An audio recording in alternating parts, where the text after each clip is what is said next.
ॐ भूर्भुवः स्वः तत्सवितुर्वरेण्यं भर्गो देवस्य धीमहि धियो यो नः प्रचोदयात्।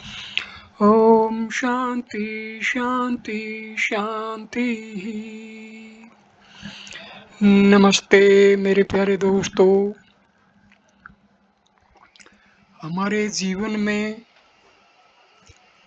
हम किस प्रकार के विचार और किस प्रकार के विचारों से ग्रसित हैं, हमारे जीवन का दिशा और स्थिति का संबंध है। वासनाएं हमारे जीवन पर पूरा प्रभाव रखती हैं और हमारे शरीर और हमारे दिमाग और दिल सभी पर वासनाओं का पूरा कंट्रोल होता है। हम दिन में जो भी सोचते हैं उस सोच का जो निर्माण है वो आप वासनाओं के आधार पर होता है। हम कभी कभी प्रतिज्ञा करते हैं कि ये करेंगे वो करेंगे, लेकिन हमारे जो अंत में निर्णय होता है वो हमारी वासनाओं पर आधारित होता है। वासनाएं ही बहुत शक्तिशाली होती हैं और वे हमारे हर विचार और हमारे हर कार्य पर पूरा कंट्रोल रखती हैं। आइए इन वासनाओं के बारे में जानें, वो कैसे उत्पन्न होती हैं और कैसे हमारे शरीर को काबू में रखती हैं। चलिए हम शुरू करते हैं इस विषय को। वासनाएं क्या हैं और वे कैसे काम करती हैं। वासना एक झुकाव जो किसी के पिछले कार्यों और अनुभवों के माध्यम से अंकित हो गया है। एक विशेष या प्रकार के अनुभव की इच्छा करना।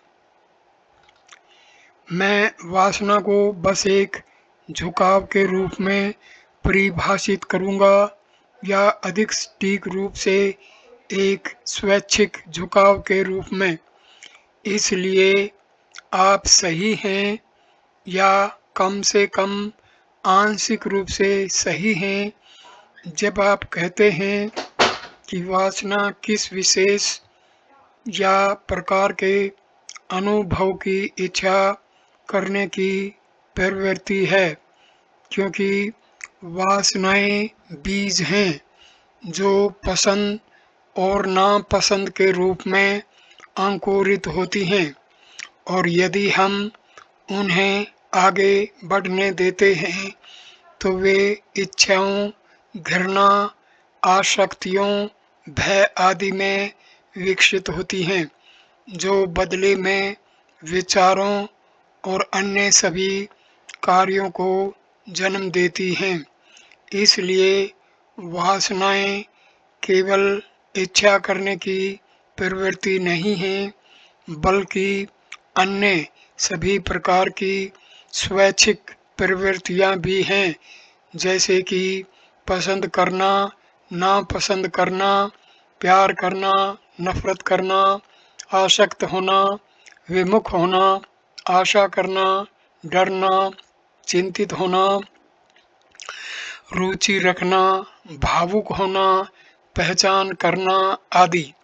हालांकि यह कहना सही नहीं है कि वासनाएं किसी के पिछले कर्मों और अनुभवों के माध्यम से छापी गई हैं, क्योंकि वे सभी कर्मों और अनुभवों का कारण हैं, न कि उनका प्रभाव।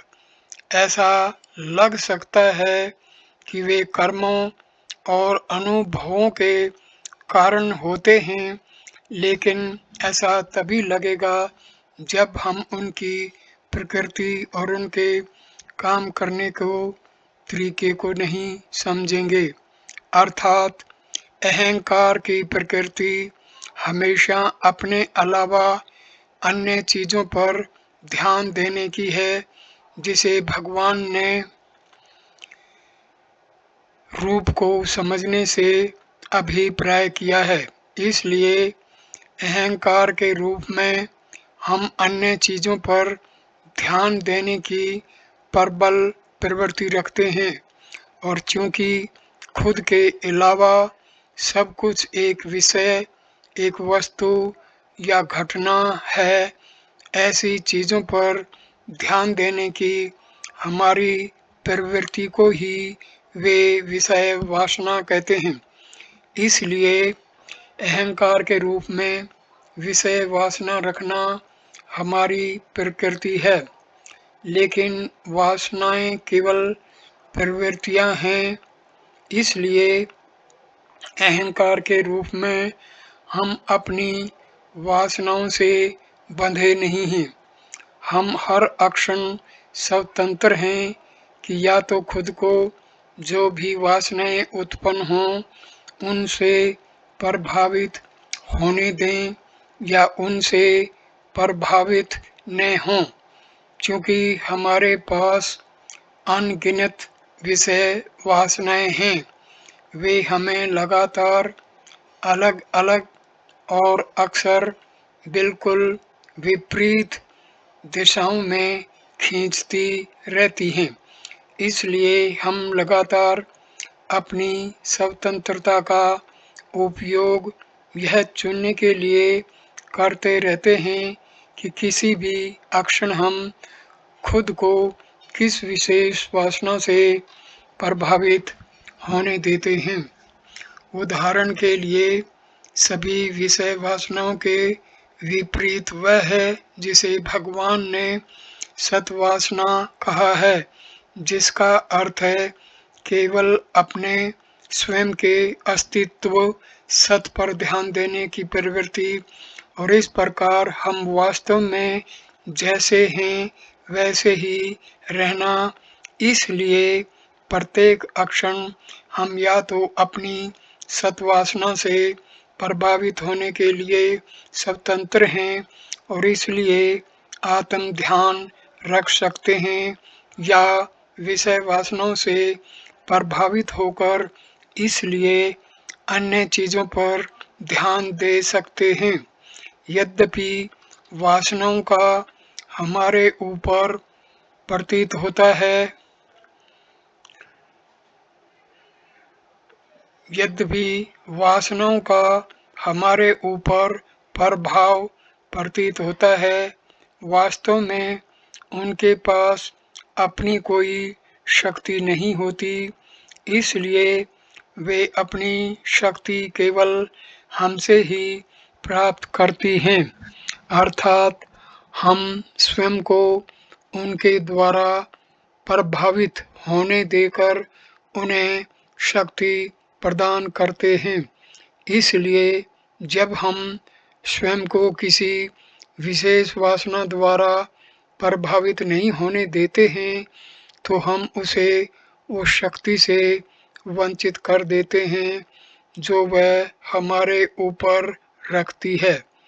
सभी शक्तियों का अंतिम स्रोत केवल हम स्वयं हैं। हम का मतलब हमारी आत्मा, जैसे हम वास्तव में हैं, अर्थात सत्य चित्त, जो कि होने का शुद्ध बोध है, मैं हूँ।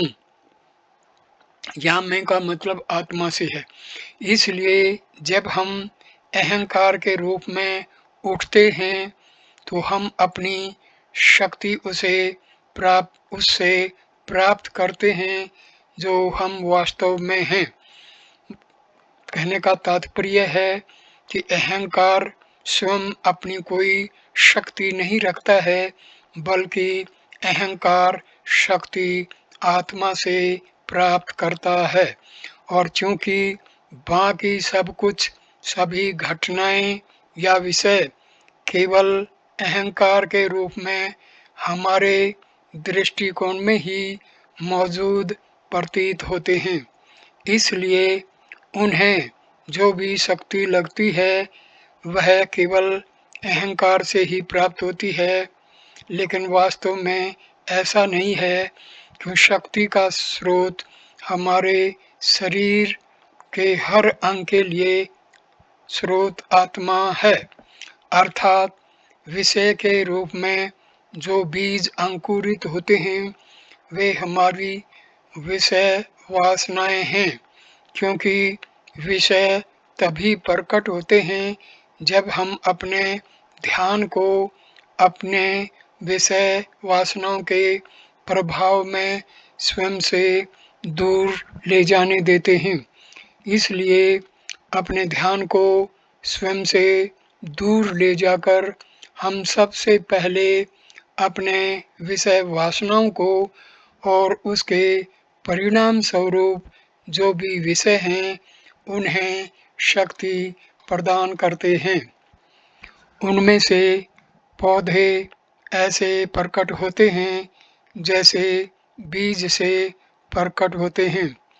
इसलिए जब भी हम अपने आप को किसी विशेष वासना से प्रभावित होने देते हैं तो हम उसे मजबूत करते हैं, और जब भी हम उसके द्वारा प्रभावित होने से बचते हैं तो हम उसे कमज़ोर करते हैं। इसलिए जितना अधिक हम आत्म ध्यान रखने पर अड़े रहते हैं उतना ही हम अपनी सत्वासना को मजबूत करते हैं और अपनी सभी विषय वासनाओं को कमज़ोर करते हैं। यही कारण है कि आत्म जांच का अभ्यास हमारी विषय वासनाओं को कमज़ोर करने का सबसे प्रभावी साधन है और एकमात्र साधन है जिसके द्वारा हम अंततः उन सभी को उनके मूल अर्थात अहंकार के साथ मिटा सकते हैं। जैसा कि भगवान ने या भगवान का मतलब महर्षि रमन ने मैं कौन हूँ के 10वें और 11वें पैराग्राफ में स्पष्ट रूप से कहा है। जो चीज़ें आपको छूती हैं वे पानी के विशाल महासागर की तरह हैं, लेकिन जब आप ध्यान करना शुरू करते हैं तो वे सभी गायब हो जाते हैं। भले ही सब सुगंधें उभर रही हों और केवल स्वरूप मात्र ही हो सकती हैं, व्यक्ति को मन में संदेह की एक झलक दिए बिना स्वरूप ध्यान को ध्यान करना चाहिए।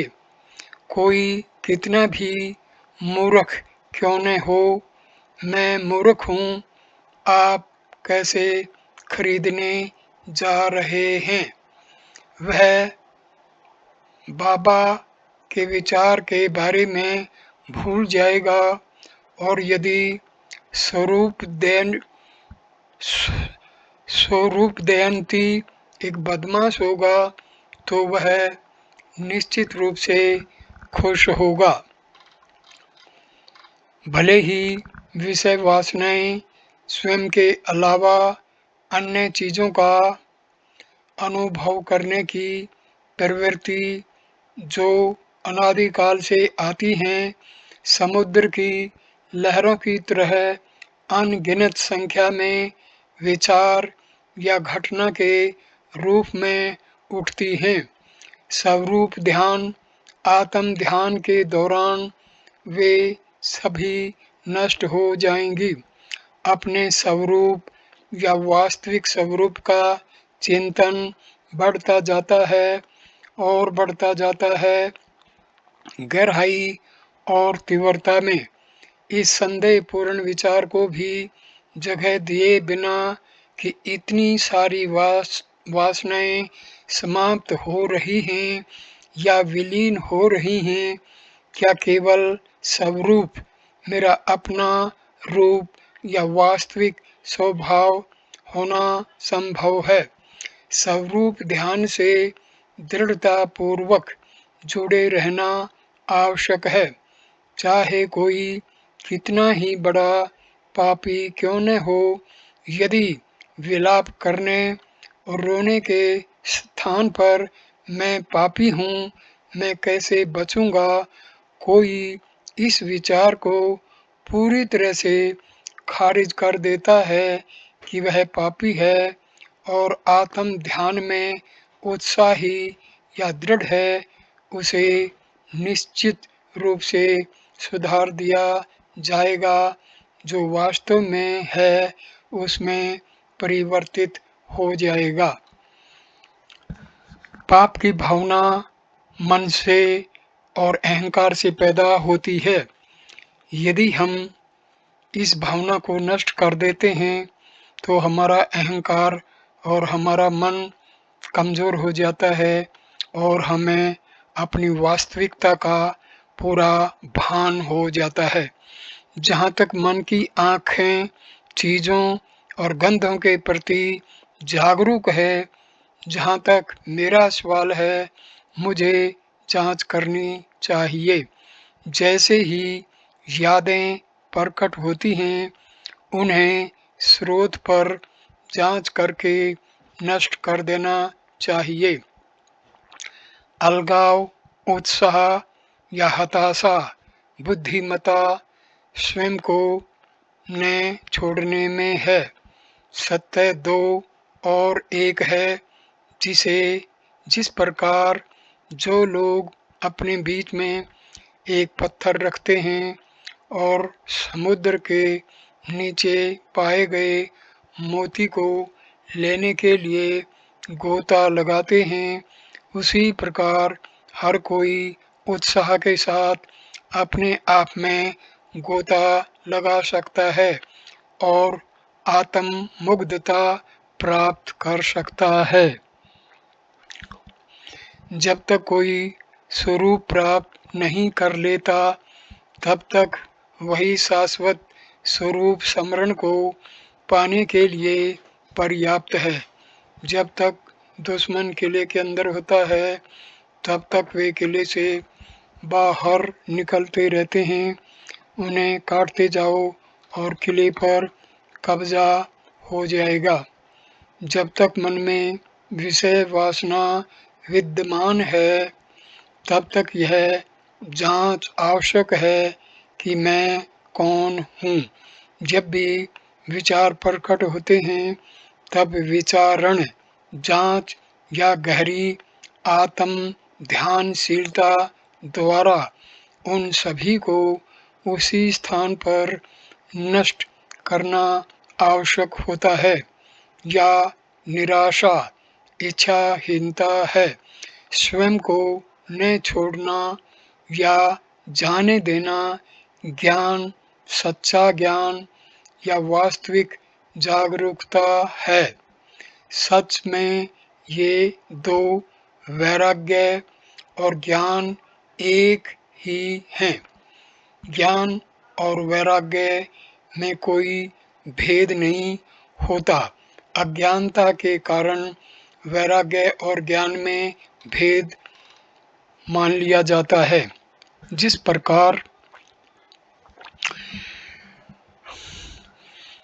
मोती गोताखोर अपने कमर में पत्थर बांधकर डूबते हुए समुद्र की तली से मोती चुन लेते हैं, उसी प्रकार प्रत्येक व्यक्ति वैराग्य के साथ अपने भीतर गहराई में डूबता है। स्वयं के अलावा किसी और चीज़ के बारे में जागरूक होने की इच्छा से मुक्ति स्वयं का मोती प्राप्त कर सकता है। स्वयं का मोती प्राप्त करने से यहाँ तात्पर्य है आत्म साक्षात्कार प्राप्त कर सकता है।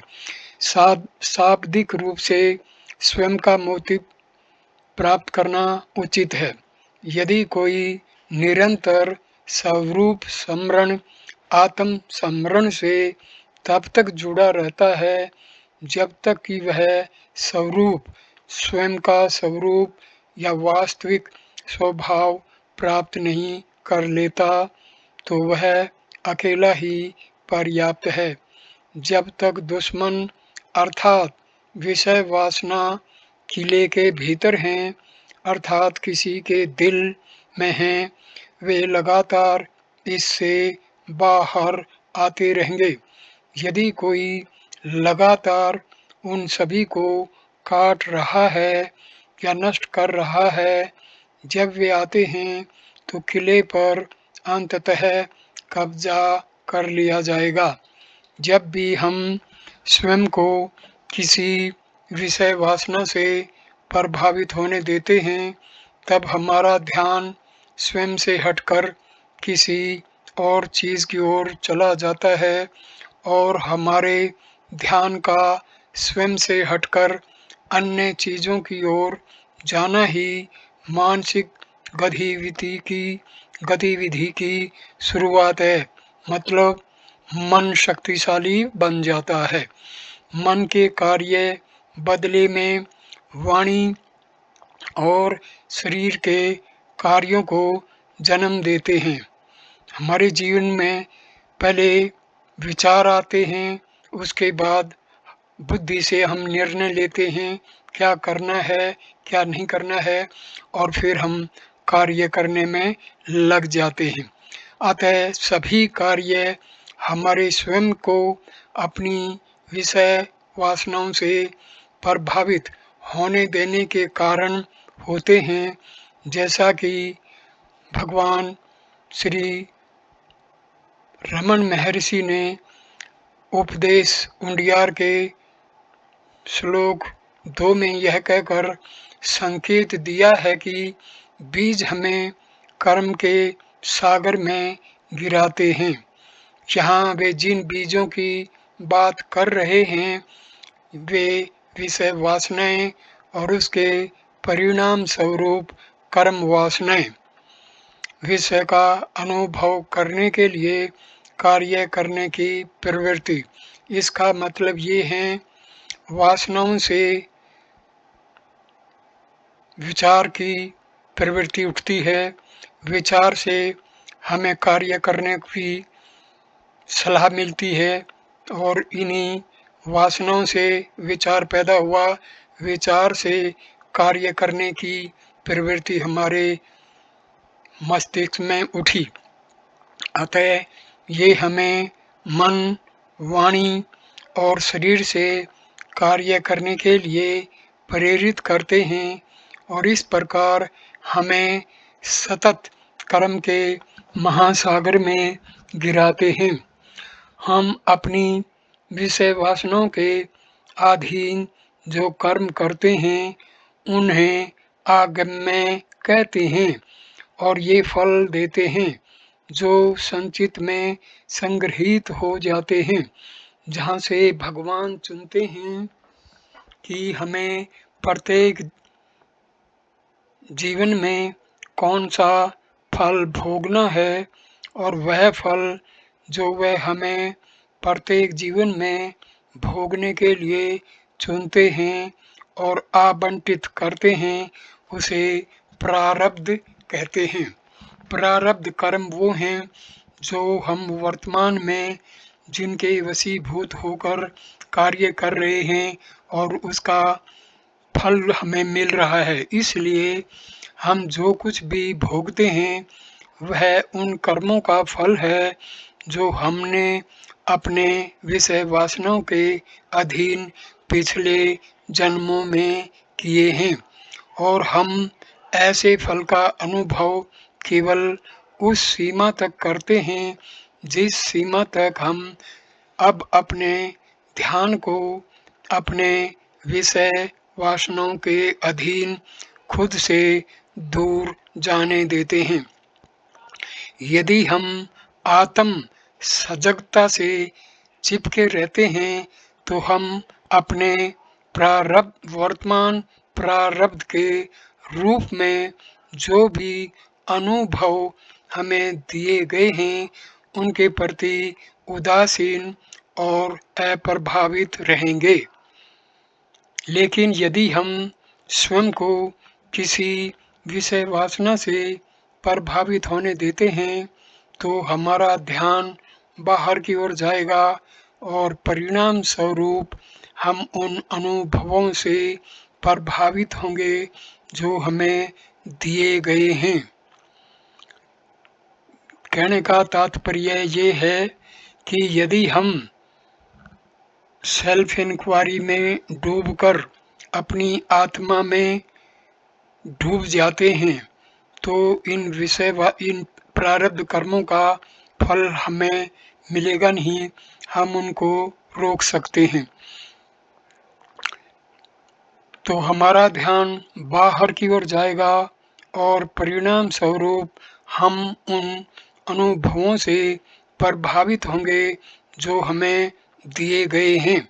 इसलिए वासनाओं के कार्यों के कारण होने का कारण यह हो सकता है कि जब भी हम कोई कार्य करते हैं, तो हम ऐसा अपनी विषय वासनाओं के प्रभाव में करते हैं, और जिस सीमा तक हम स्वयं को किसी विशेष वासना के प्रभाव में आने देते हैं, हम उसे पोषित और मजबूत कर रहे होते हैं। इसलिए हम जो भी कार्य करते हैं और उससे संबंधित वासनाओं की वृद्धि में एक सामान्य कारण होता है, वह है हमारा स्वयं को उन वासनाओं के प्रभाव में आने देना। और इसलिए सतही अवलोकन पर ऐसा लग सकता है कि हम जो कार्य करते हैं वे संबंधित वासनाओं के प्रभाव का कारण हैं। इसी प्रकार वासनाओं के अनुभवों के कारण होने का कारण यह हो सकता है कि जब भी हम किसी विषय का अनुभव करते हैं,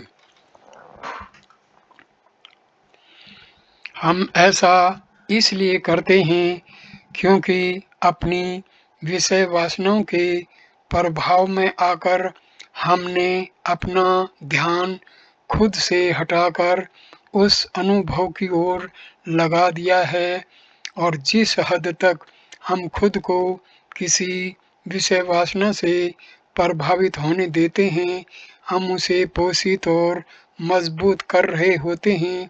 इसलिए हम जो कुछ भी अनुभव करते हैं और उससे जुड़ी वासनाओं का विकास एक ही कारण से होता है, वह है खुद को उन वासनाओं से प्रभावित होने देना।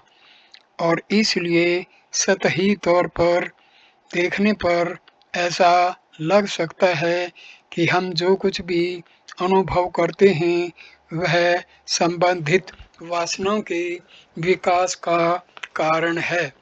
जिस तरह कुछ विषय किसी न किसी तरह से कुछ अन्य विषयों से संबंधित होते हैं, उसी तरह कुछ विषय वासनाएं भी किसी न किसी तरह से कुछ अन्य विषय वासनाओं से संबंधित होते हैं। इसलिए हम बार बार खुद को किसी विशेष विषय वासना से प्रभावित होने देते हैं, तो हम न केवल उस विशेष विषय वासना को पोषित और मजबूत करते हैं, बल्कि संबंधित विषय वासनाओं को भी जन्म देते हैं। इस तरह वासनाएं बढ़ती और बढ़ती हैं। इसलिए हमें न केवल अपनी मौजूदा विषय वासनाओं को पोषित करने से बचने के लिए, बल्कि नई विषय वासनाओं को जन्म देने से भी बचने की सावधानी बरतने की ज़रूरत है। उदाहरण के लिए, यदि हम भगवान श्री रमन महर्षि की शिक्षाओं को अधिक स्पष्टता और गहराई से समझने में रुचि रखते हैं, तो इससे संबंधित रुचि पैदा हो सकती है। जैसे कि उनकी शिक्षाओं की गहरी अंतर्दृष्टि प्राप्त करने के लिए तमिल सीखने में रुचि, क्योंकि उन्होंने अपनी शिक्षाओं के मूल सिद्धांतों को सबसे स्पष्टता और सटीकता से अपने तमिल छंदों और अन्य लेखों में व्यक्त किया है। उनकी शिक्षाओं में हमारी रुचि के इस मामले में तमिल में हमारे संबंधित रुचि लाभदायक हो सकती है, क्योंकि हालांकि सख्ती से कहा जाए तो ये विषय वासनाएं हैं, वे हमारी सत्वासना को मजबूत करने में हमारी मदद कर सकती हैं, बशर्ते कि हम उन्हें हमें उनकी शिक्षाओं को अधिक से अधिक अभ्यास में लाने के लिए प्रोत्साहित करने की अनुमति दें, ताकि हम लगातार अपने भीतर वापस लौटने की कोशिश कर सकें और आत्म सावधान हो सकें। हालांकि इन जैसे संभावित रूप से लाभकारी वासनाओं के मामले में भी हमें इस बात का ध्यान रखना चाहिए कि हम उन्हें संबंधित वासनाओं को जन्म देने की सीमा को सीमित करें। उदाहरण के लिए, उनकी शिक्षाओं को समझने में हमारी रुचि अन्य अद्वैत का अध्ययन करने में रुचि पैदा कर सकती है। ग्रंथों और संबंधित दर्शनों के बारे में हमारी रुचि और तमिल सीखने में हमारी रुचि संस्कृत सीखने में रुचि को जन्म दे सकती है।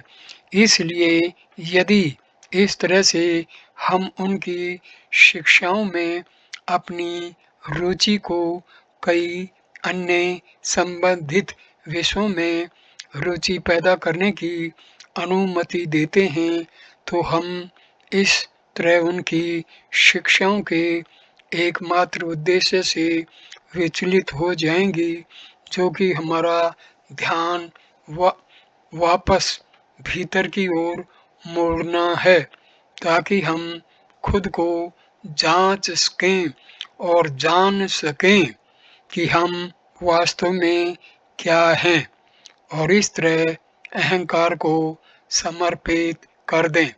यह झूठी सहायक बद्ध जागरूकता, मैं यह शरीर हूँ, जो अब हमारे रूप में मुखौटा बने हुए हैं।